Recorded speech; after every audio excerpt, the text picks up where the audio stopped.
I get a lot of questions on how to store potatoes. You want them in a cool, dry place in a paper bag, and the reason you don't want to put them with onions is because they will sprout, so keep them in a paper bag, maybe like in a cupboard or a pantry would be perfect.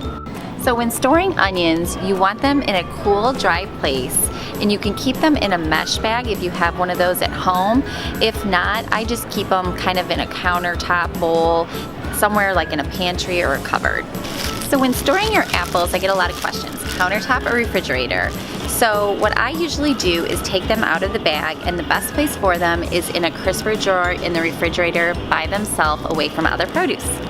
When storing tomatoes, always keep them on the countertop. You never want them in the refrigerator or they will get a mushy texture inside. When storing your leafy greens, you want to put them in a container that is lined with a damp paper towel and a tight-fitting lid. This will keep them lasting at least a few days longer. When storing asparagus or fresh herbs like cilantro and basil, you want to put them in a cup with a little bit of water and then a plastic bag over the top of them.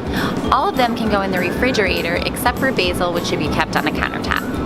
When storing your berries, you want to put them in a container with the lid loosely fitted in a dry paper towel. That'll keep them from molding too quickly, and you want to keep them in the refrigerator and then wash them right before eating.